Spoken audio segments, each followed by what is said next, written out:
Every day, AI systems make decisions that were once the domain of human judgment about fairness, justice, and human dignity. But we are building machines to take moral decisions without drawing on the moral wisdom of institutions that have shaped human ethics for centuries. Faith communities aren't just stakeholders in the AI future, they might be essential architects of it. I am Soulaima Gourani. And I'm Gopal Patel. You're listening to Faith in Action, an independent podcast by members of the World Economic Forum's Global Future Council on Faith in Action. The views expressed here do not necessarily reflect the views of the World Economic Forum. We have two wonderful guests today. We have Jaco J. Hamman, a professor of religion, psychology, and culture at Vanderbilt University, and the author of 10 books. His work focuses on leadership formation and human flourishing. He is also an ordained Presbyterian minister. And we have Rob Hornby today. He's the co-CEO of a global consulting firm called AlixPartners and a professional fellow at Aston University. He's a recognized expert on technology and society, and he brings the more philosophical and human-centric perspective to the future of AI and digital leadership. I want to jump right into it. We're talking about AI today and faith. And so I'm wondering if either of you or both of you could share from your perspectives, how does faith and AI intersect with each other? Gopal, Soulaima, thank you. It's great being with you. Rob, good being with you too. I'll jump in here for us to get us going. So I'm an academic, sort of really exploring the lived experience of persons of faith especially, and how faith and AI intersect can, I think, take three different paths. The one is purely philosophical, the philosophical exploration. The other one is looking more at the psychological, emotional, relational dynamics, the societal impact of humanity and technology. And then the last one is, of course, how humans use technology. And each of these sort of foci will take you in very, very different paths. I'm especially interested in sort of the psychological, emotional, relational, societal interaction. And I want to highlight maybe just three things for us in terms of how I think about faith and AI. And the one is that psychologically, faith is inherently relational and personal.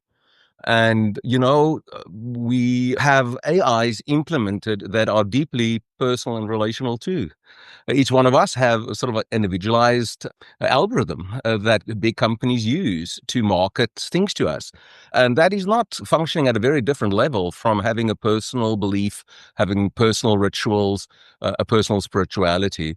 A second theme that I explore often in my research, Gopal, is that as human beings, we long for transformation. It's captured in archetypal stories such as the Garden of Eden narrative, where the serpent or the snake comes to Eve and would say, hey, do you want to have the wisdom of God? And Eve said, hey, I would love to have the wisdom of God.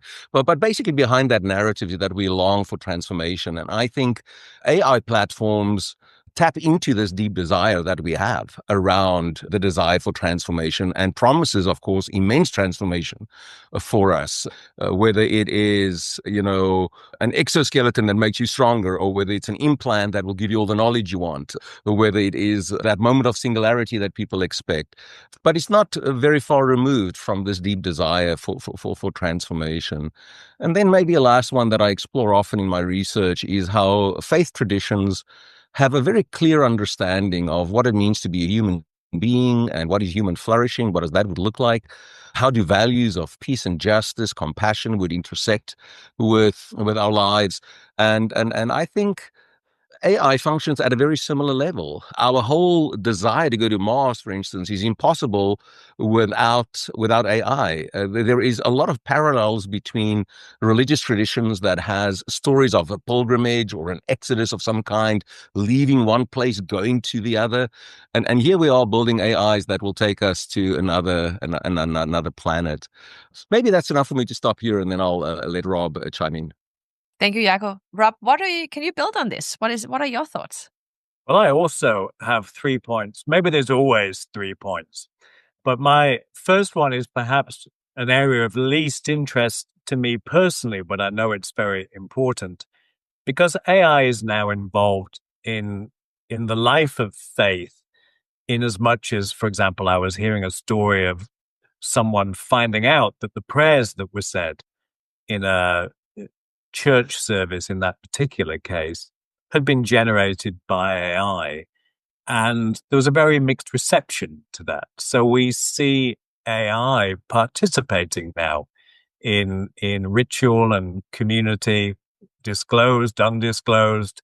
What does that mean? How do we respond to that? That's a set of questions that I'm aware are out there. It's not my particular focus, but I'm certainly in dialogue with people who are very interested in that important area. For me, there are two intersections which I'm very engaged with. And the first is, it's my belief that AI has caused people to ask very big questions about who we are as humans. And these are questions that perhaps have not been asked in this way for some time. For me, this is a very important opportunity for people of faith to engage, because all faith traditions have a perspective on that. They're not exactly the same, they're not all aligned, but faith traditions have a great deal to say about who we are. And those questions now seem to be capturing the imagination of folk who have not spent time dwelling on them. The second area for me is the intersection between AI and ethics. Although AI is very new, the way that we're applying ethical frameworks, to me, has not learned very much from the past. We tend to be using rules-based approaches. People are calling for regulation. But we already know from faith traditions and also from moral philosophy that it takes more than just a rule set to deal with an ethical dilemma. And I think we are grappling and struggling in the AI world to understand how to control and funnel AI development towards the good, towards human flourishing, as Jaco said. And faith traditions, from my point of view, have got a lot to say on those subjects. Our track records are mixed, but our engagement with the topics of what is good and ethical behavior have long histories that have high relevance, in my view, to what we're grappling with today. And I would love to see a more productive dialogue between faith and AI in order to explore points of intersection so we can accelerate what we're doing and actually make a better job of learning from the past. Thank you, Rob. I mean, you both kind of touch upon it, what gives you hope, but also what are your concerns. But can we just dive into that just for a little bit? Are you hopeful and optimistic on behalf of the future when it comes to AI and the intersection with faith communities, or not so much? I'm an optimistic person, so I'm probably not the best person to ask that question because I'm going to lean towards optimism. That's just who I am by nature. But I agree with Rob that in the circles where I move as well, the ethical concerns and dilemmas around AI hallucinating and having bias, and just in these last days, ChatGPT came out with a report on how their own instrument just plainly lies. And how to engage those ethical concerns, I think, are really, really important. I think the sad part for me is that there's an enormous chasm between practitioners of faith and faith leaders and the tech world. And so the only way to really overcome some of these ethical dilemmas and concerns would be to have significant conversations. But where would they take place? How would they take place? Who would take the leadership in creating spaces where these kinds of conversations, occur? So I'm actually leaning more towards the optimistic side because I do think that even if we have to reach a crisis moment, and I think we are reaching it, for instance, around chatbots supporting persons to commit suicide, for instance, and there's now lawsuits here in the US and all of those kinds of things. We may have to hit a crisis moment first before we circle back and say, hey, collectively, collaboratively, we can do better. So I really do think that is possible. But I've also encountered faith communities that are doing some wonderful things with AI. I've discovered faith communities who will actually teach their youth how to use generative AI so that they are optimally placed for the future. I know about faith communities who come from, they are typically faith communities of color. They've been marginalized, and historically the digital divide of sorts had pushed against persons of color, and these communities actually use AI platforms to teach their students STEM classes. This is a faith community who teaches, their youth STEM classes so that they can be optimally placed into the future. So absolutely, lots of concern, but also lots of hope. In my research, I discovered two labs that I just found really fascinating, and the one lab is the lab of Amit Ray in India, and it's called the Compassionate AI Lab, and he is drawing on sort of Hindu practices and beliefs to build an AI that is absolutely circling the world of compassion. And then in a very similar way, there is Jean-Luc Momart. He's from Belgium. He's a physician, neuroscientist, and he has a lab as well, the Aurelis lab, and he builds his compassionate AI again around practices of mindfulness, compassion, loving kindness, and what I like about Momart's lab is that they rewrote sort of Asimov famous laws where a robot should not injure, must obey orders, and must protect its own existence. They've changed that to things such as that an AI has to be compassionate to humans, despite the fact that the request may be superficial coming from a human. And then the last one is sort of a fascinating one too, where they say that a compassionate AI should be compassionate to itself.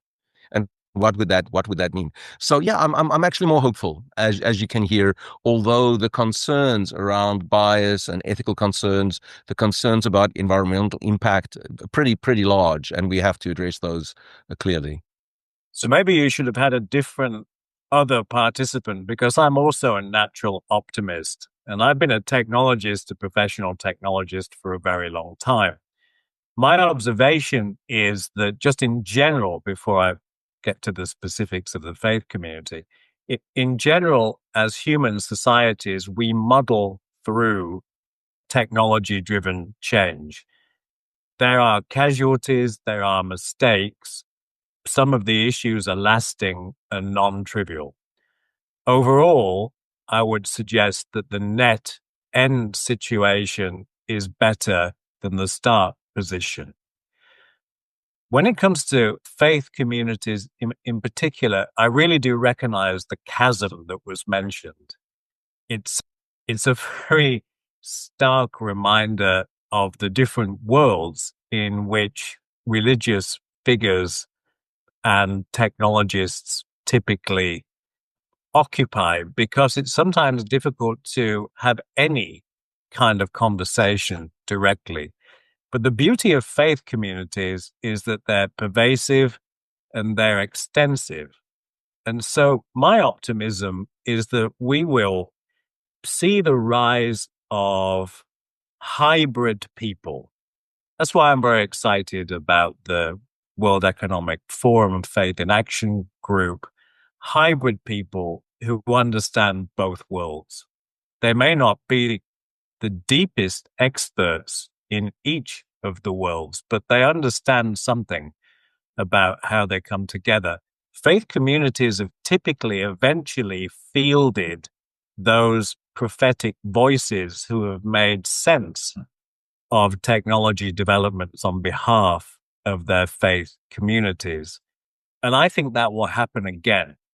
And eventually, and sometimes there's a lag, and sometimes the faith communities are slow in the response. But eventually, I'm hopeful for, just based on the past, eventually there is usually a very distinctive contribution that comes from faith communities on the topics. I see no reason why that couldn't and shouldn't and won't happen again. Rob, I really appreciate your mentioning of the hybrid persons. In my own research, I've developed in a couple of projects this concept of technological intelligence. We have to help people find a form of technological intelligence that help them navigate this world that we are creating, that is basically AI driven. And we have to do that because I hold on very strongly to this historian of technology, Melvin Kranzberg, who said that technology is neither good, nor is it bad, nor is it neutral. So technology is a power relation, which means we always have to discern. We have to discern its impact. We have to discern the unintended consequences. And to do that, though, you have to have, like you say, a hybrid person who's kind of fluent in both kind of worlds. And that's a challenge to us because I don't think we have our school systems and even our faith communities are not really geared to help people grow in technological intelligence. Actually, most people in faith communities will say, oh, the young people, they know everything.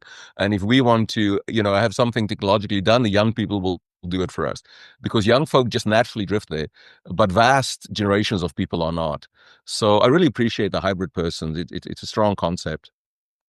Just to add to that, of course, as a co-CEO, there's an expectation that even though I'm not an accountant, I can look at a P&L and I can look at a balance sheet and understand what it says. And even though I'm not a risk practitioner, that I have a working knowledge of operational risk in the organization for which I'm co-responsible, that concept has not fully extended to technology. And, I'm saying to some of my counterparts and even some of my colleagues, it's actually not enough to say that you're not a technical person and therefore you don't understand, because now you have to understand. And there's a base level of understanding that's required of leaders generally now in an emerging AI world, in faith communities, in business communities, pervasively. People need to understand sufficiently to have a voice. Because one of my concerns is that if all the people who say they don't understand opt out, what we end up with is the vision of the developers and suppliers of the technology emerging by default. And I think we want a broader cross-section of people to influence the future.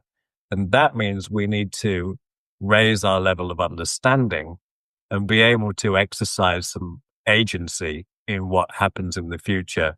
That's as true in religious communities as it is in business. And at the moment, I do see a gap and a lag. I love this idea of a hybrid person. When you first mentioned it, Rob, I thought you were talking about half human, half robot, but that is not what you're talking about. So I love this idea of a hybrid person, people who can navigate both worlds. How do we get to that place? As you mentioned, Rob, faith groups are oftentimes slow, meeting a moment, and the technology is moving so fast. And the name of the podcast and this group is Faith in Action. So we are focused on action. So Jaco, you're an ordained clergy. Rob, you work in the private sector. How do we get these two huge forces, two sectors coming together to have these conversations in a practical way so we can get to that hybrid person? Well, probably, Gopal, the only way to do it really is we have to have conversation, isn't it? We have to learn from one another. Rob already indicated that, religions have a very long history of being instigators of wars and trauma and abuse and all kinds of things. Religions have made significant errors and mistakes. What might technology learn about these things? I think also, faith communities are much more realistic about expectations, even if they are hopeful. But what are the expectations really? Will AI change all the world for the good when almost all technology have had divides that grow, people are left behind? I mean, what are realistic expectations? And I think faith communities can have an impact there. So I think these conversations can take place on many levels. One is I think it can take place within the family. I mean, that's probably where we begin. That parents, especially as their children grow up, will have to have a conversation around, if you engage a chatbot, who are you engaging? What can you expect? What's the risk of engaging chatbot? Where do you entrust, the knowledge you want to gain, and all of those kinds of things. But then within faith communities, I think the conversation can take place at a very micro level. Most faith communities will have an engineer, a teacher, a scientist, somebody in the faith community that can just educate a small group of people. The circle can go wider into a town or a city where a group of faith communities can come together and engage the local tech that's there. And certainly we can circle wider to the political world, societal leaders. And Rob already mentioned the Faith in Action Council for the World Economic Forum. We do need multi-stakeholder organizations to create the spaces for us as well, because for the family and the local sort of congregation or community of faith, it will be impossible to have a conversation with those core stakeholders. So I think the conversations have to take place on multiple levels, which means we have to discern carefully. But I also think it's possible. We absolutely can have these conversations. We can empower people, and we can mutually discover a new path forward between faith on the one hand and technology on the other. I think if we want more hybrid people, we need to value them. In my experience, society is orientated towards prominent specialists, celebrates them, it gives them prizes. They're the most important something of their generation. We're encouraging people to follow a singular path. If we were living in the time of the Renaissance, we would be expected to know at least 2 languages. We would be expected to play a musical instrument, have a grasp of philosophy, of science. We would expect to be up on current affairs, and that's all before breakfast. The polymaths of that age made a huge contribution to human understanding. And perhaps we need to indicate that we value integrators who, by definition, cannot be specialists at the same time. And for curious people, and I'm not suggesting for a moment that I'm a polymath, but I'm polycurious, and therefore I do have a degree in management and computing. I have 2 of them. I have a degree in theology. I'm a co-CEO in business. I'm a licensed lay minister in the Church of England. And I don't match up to my specialist counterparts in any of those things. But I have a perspective that arises from being involved in all of those things, which perhaps has a value of its own. And so perhaps we need to rebalance what we're asking people to aspire to.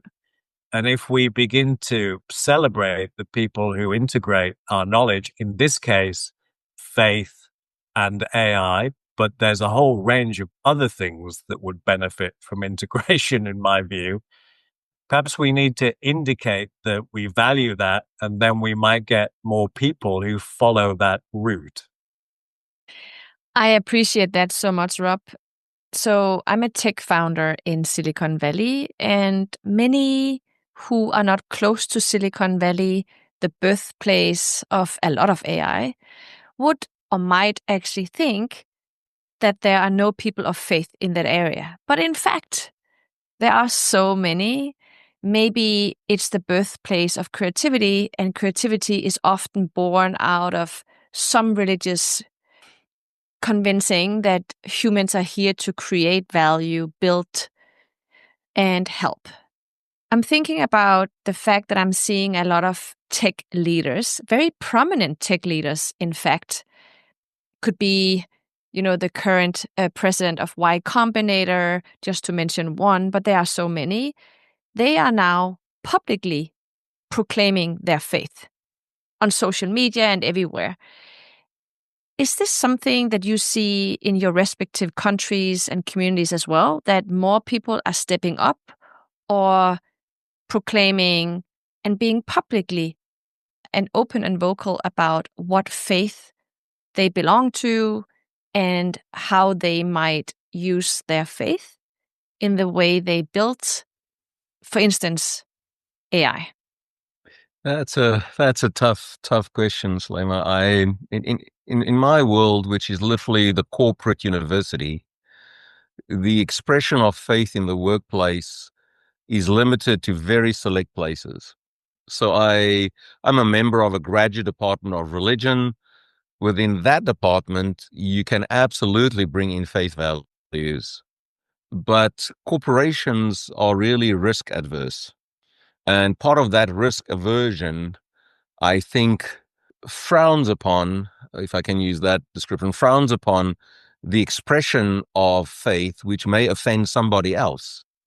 And I think that is a real challenge for us. So I think I'm moving in some circles where, yes, personal faith can be expressed. But my experience is that the American workplace is sort of devoid of religious expression, and that is not really encouraged. What's happening in Europe, Rob? I think we have something very similar, although let me qualify it too. So as a co-CEO, I neither hide nor promote my faith, because there are many people of faith, of different faiths, and of no faith. And it's important that people don't see me in some kind of polarizing position. Equally, if people ask me about my faith in a work context, I take that as permission to talk about it, and I do talk about it. So I think it's well known that I'm a person of faith, but it's not something that I actively discuss unless it's initiated by somebody else. From a broader societal perspective, in the UK, I'll stick with it because I know it the best. I think we're emerging from a period of time when it was very difficult to identify as a person of faith in public discourse. And it's become easier in the last handful of years. It's possible to say that you're a theist in a public platform, and for people to not react immediately in a very adverse or dismissive way. So we are seeing some elements of faith come back into public discourse, which is the first time for a long time. And I think that's a cause for some hope. I mean, World Economic Forum came out with a report last year, and correct me if I'm wrong, but I think 80% of the world's population in one way or another consider themselves as being tied to some religion or faith or spirituality, if you like. But they don't feel that they can bring their whole selves to work, meaning they will have to leave their faith at home. So I know this is a sensitive topic, but I think it's a great segue to discuss the second path of this podcast, and that is, how do you, you kind of spoke about it already, but have you seen leaders stepping in and being vocal about their faith and how that impacted the culture of the company, the products that they are launching, maybe even in the tech environment? And if not, don't worry about it if it's not in the tech environment. But have you seen prominent CEOs or executives or even politicians, whatever, proclaiming their faith, and that it has created a good environment or have had a positive impact on the work climate, politics that has been put in place, or anything like that? The short answer is no. For the reasons that I've just outlined, it's very difficult to do exactly what you've just asked. There's normally an adverse consequence to it. What I do think is happening, and this is something that I am trying to do too, is that the aspects of faith that shape very profoundly who I am as a person show indirectly in all the ways that I do my job. I try and do my job in such a way as I imagine the people I'm working with to be created in the image of God, using my own faith tradition with which I'm most familiar.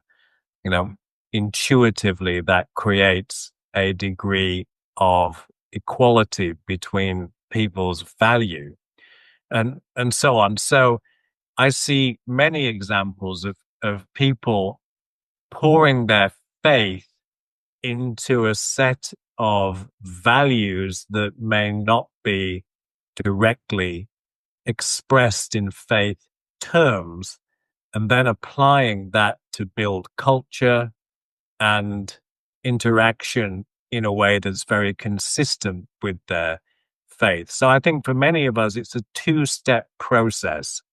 There's the faith that forms us, and then there's a translation into an expression that works in context. And there's sometimes some tensions there and some difficulties, but that's mostly what I see. And I think there are people who have had a profound effect on organizations by doing that. I don't think it necessarily prevents them from having a big impact. Yeah, Rob, thank you for leading us in here. I find myself in the American context where faith and faith expression has become so divided that I think most leaders that I know, literally, either they will embrace a faith identity because it serves political purposes, but the moment they do so, they also alienate an awful lot of people in the process. I really do not have many examples that I can, especially in the tech world, because that's not quite where I find myself at home, where their values would be of the inviting kind that creates possibility across faith traditions. And I really appreciate what you said, Rob, about the embodiment of your faith. Personally, a value such as hospitality is very important to me. So I'm a director of a couple of programs and things of that kind. And so in what I offer, I try to be as hospitable as I can. And that means you are an interfaith presence and you create interfaith presence and stuff of that kind. So I really appreciate the embodiment, because maybe that is, until society can actually engage a more overt expression of faith in leadership, maybe the embodiment is the more powerful way to move forward in the short term. I'm wondering how we like thread the needle here, because earlier on we were discussing the importance of faith and private sector businesses coming together to have conversation around this. And at the same time, we were just acknowledging that faith can be used as a divisive instrument. And oftentimes faith is defined by the most extreme voices. And I think we're seeing that play out in the world right now.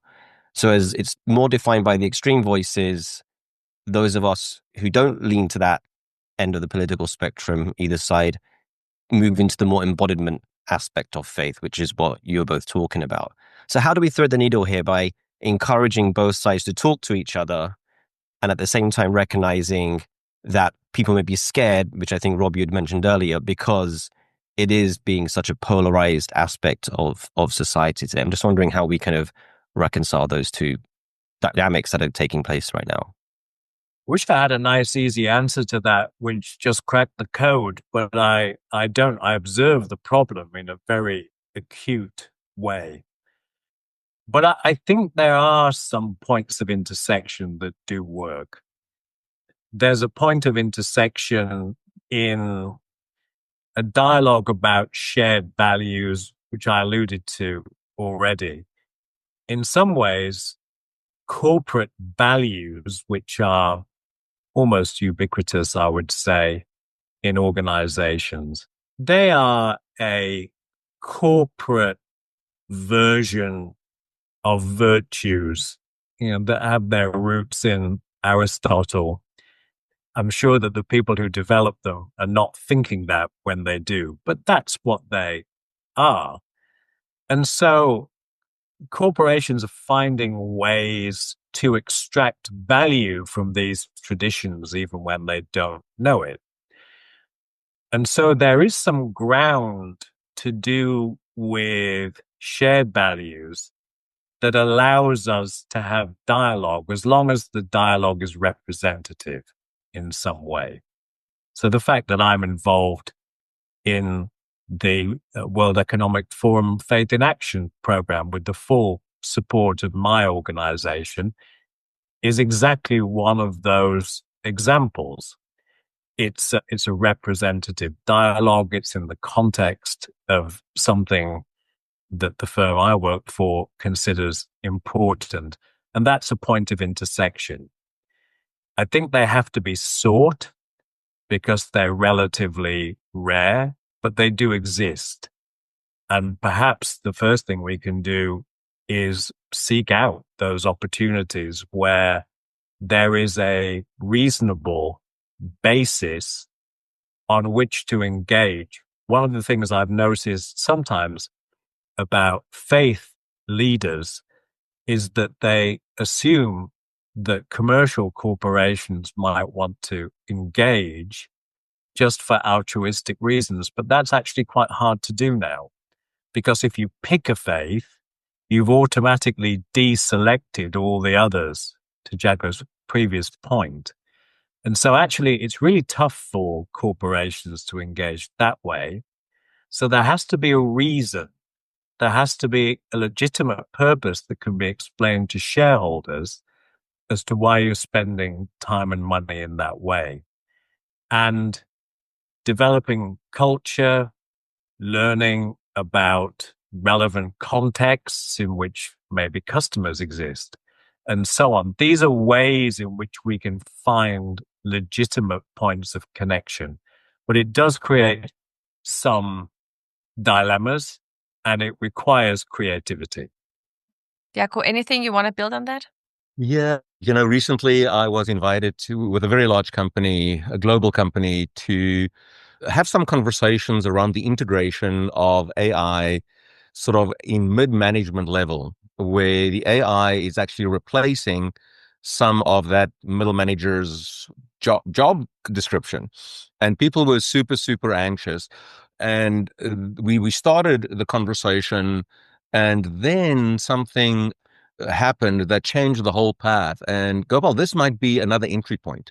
And that is actually around loss, grief, and mourning.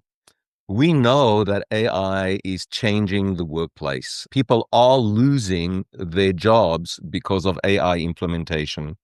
Faith communities, universal, have rituals, practices around faith and mourning. Faith leaders know how to guide people on a path of mourning if they are in grief after a loss. And so, in a weird way, I think another entry point of threading the needle in your terms might be to not tackle the high issue of the ethical principles within AI, or something that is a high stakes conversation, but maybe start at a very different level of saying, how can faith communities help you flourish as a corporation in the midst of people losing their jobs, other people being super anxious that they are next and that they will lose their jobs. And the entry point may be something like loss and grief. I do think we can come up with creative solutions. I love that so much. I mean, if you have your faith with you, truly, there's nothing to be fearful of, right? It's easier said than done, but that is the core of having your religion with you. I got to tell you, I did a bold move 2 years ago on my LinkedIn. I put my faith front and center on my LinkedIn. And that was an exciting, scary moment for me. But I thought, if you put me on your board or put me in anything, if you invest in my company or whatever, at least you should be you should know how I envision and how I show up in the world. So, but that was my, I don't know, Gopal. Have you done anything like that? I mean, showing your faith publicly? Yeah, I try to do it. I try to be honest about where I come from, and that my faith and my values inform my work on a daily basis and my career. I think, as Rob was saying, we have to embody it for sure, but at the same time, speaking out or showing up with our faith on our sleeve sometimes, I think, is really important to signal that it's okay to be a person of faith in no matter the setting that we're in. Yeah. Just quickly on LinkedIn, because it's very interesting. I think there is one of these landing points on LinkedIn because, for example, I'm a trustee of the cathedral in York, and that's on my LinkedIn. I'm also a trustee of a charity, which is a Christian-based charity that works with people experiencing divorce. That's on my LinkedIn because it's part of my private identity, and yet there's a place to put it on LinkedIn, which is principally a corporate platform. And this is what I mean by being creative, to find the points of legitimacy. Those are part of my identity. They're things that fit the box. And it's very clear when I write them down that I'm saying something about my faith identity. So I've made sure that I do where I can. And Jaco, what are you doing? Do you wear a T-shirt with your faith, or what are you doing? Like, how are you showing up in the world with your faith? Yeah, I have a very strong sense of call, which basically can be summarized to, I think I was called by God to create spaces for other people to grow. That's it. I create compassionate, hospitable spaces, whether that's in a classroom. Originally, I did that actually as a hospital chaplain. I was a hospital chaplain for 6 years. Then I became a therapist in Manhattan. So I did that in a counseling center for many years. And now I do that in classrooms. And then I created a nonprofit that gives housing to persons with cognitive disabilities. But it's the exact same call of creating space for others to grow. And I'm very vocal about that. And when I do leadership formation and training, often with people who have no faith affiliation and who even doubt whether they are spiritual, I will challenge them to say, figure out what gives you purpose and meaning in life. I mean, I think it is really difficult to flourish in life if you do not have a sense of purpose and meaning. And regardless of your stance in life vis-a-vis faith, I think you have to have a purpose and meaning. Yeah, so I'm pretty vocal about mine. And I think it has allowed me to say yes to a lot of things, to say no to other things. Because if I feel, well, I can say yes to this, but it's not really going to help me create space for people, then I'll just say no, because that's not quite where I think my best use of this life would actually be. That's beautiful, Jaco. Rob, did you have a moment in your childhood or anything that is impacting what you do today? And can you say a few words about that as well? I can. So my father was very, very central to my spiritual formation. He's been dead for 15 years, but he's a wonderful example of embodied faith. And many, many people attended his funeral. And the common thread of the story was, yes, they serviced his car, but they also had a conversation about their marriage problems. Yes, they sat on a bench in a park, but somehow they ended up speaking to him about their whole life. So I had that kind of person in my life.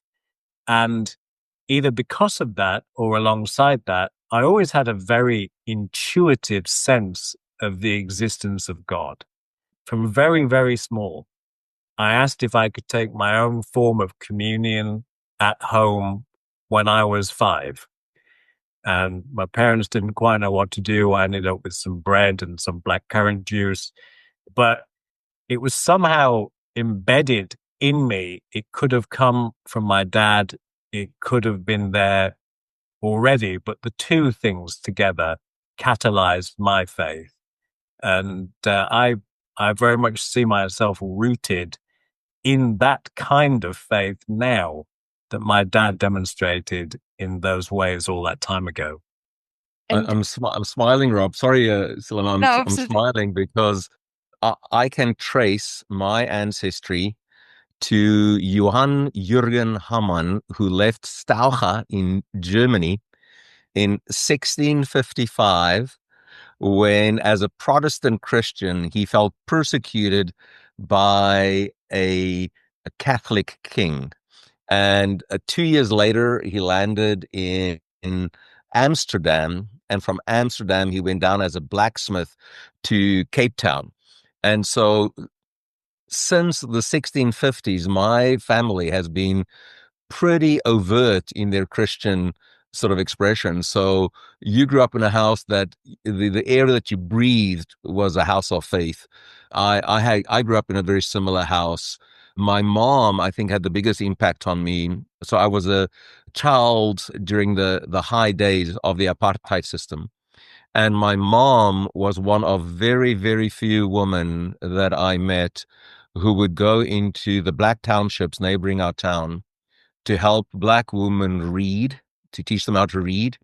But also she taught them how to make clothes so that they could sort of get some income for themselves. So I had a wonderful role model in my own life of what compassion looks like. And I think if it wasn't for that, I probably still would have been a Christian because it's just in my family for such a long time. But I think I would have been a different kind of Christian, and compassion would not have been at the forefront of who I am. So I appreciate the way that families shape us, isn't it? This has been such a beautiful conversation. And I'm thinking back to my own childhood, and I grew up in England and, surrounded by people of faith from the Church of England primarily, and just seeing how they embodied their faith. And I remember singing Christian hymns in my primary school, and I loved that. And I still remember some of them. Even my friends today, they call me an Anglican Hindu, which I hold with some honor. But as we're wrapping up this conversation, Jaco and Rob, this has been so insightful and so hope-giving and, and optimistic. Wondering if both of you could share, what are your hopes for the future? What do you envision that could happen as we take this conversation forward? I have a hope that we might rediscover the depth of our humanity rooted in God or an ultimate of some kind. I think perhaps we've lost our sense of ourselves in the world. I was watching the old film Invictus, which portrays Mandela at the height of his powers, and I became very emotional. I'm getting emotional now because I asked myself the question, where are people of that stature now in the world leading us? And I was struggling. And therefore, I think we need to see leaders who embody a deep sense of human value, perhaps rooted in faith, to help us rediscover ourselves and each other again in a new way that's more constructive and more integrated than the way our world looks at the moment. It's happened before. I believe it can happen again. I want to play my own small part in that. But I believe the future belongs to a rediscovery of our common humanity, and that much of that could be rooted in our sense of faith. Yeah, Gopal, I mean, I can absolutely just say I agree with what Rob just said, but let me complement that a little bit with something else that I think my hope would be that the majority of people in this world will discover a narrative, a story to live into that's life-giving. The narratives we have in culture, go to a good school and you'll get a good job. Well, that's not a narrative to live into. Another narrative would just be climb the corporate ladder and well, that's not a narrative to live into either. And I think the world is absolutely lacking these life-giving narratives, and religious traditions provide such narratives. I think if we can discover some of those narratives, you don't have to even embrace the tradition behind the narrative. But if you can engage the narrative, I think there's enormous hope for discovering what does it mean to be human, discovering what does it mean to be a community, discovering what does it mean to be a creative thinker, all of these kinds of things. And so my hope may be that we will all discover life-giving narratives to live into. Again, thank you so much, both of you, for showing up the way you did today with your whole selves and sharing what you're seeing and what you're hearing and what you're doing. And I think that most of our listeners will agree on that these ideas that we have explored in this episode does not only belong here, but they actually belong in the boardrooms, in the companies, and that this conversation shouldn't stop here. It should be the conversation starter. And I think that both of you today have really and honestly allowed more executives to reflect on and give them the courage to show up at work with their faith front and center, to open that dialogue and actually let people know what lens they are looking out of. And hopefully this will make not only technology, but the whole world a much better place. So on behalf of us, we want to thank you both for coming in today and opening up for what is considered to be probably one of the most personal and private matters. And you just proudly spoke up and shared so beautifully. So thank you so much for sharing this with us today. Thank you both for coming in. And again, thank you so much.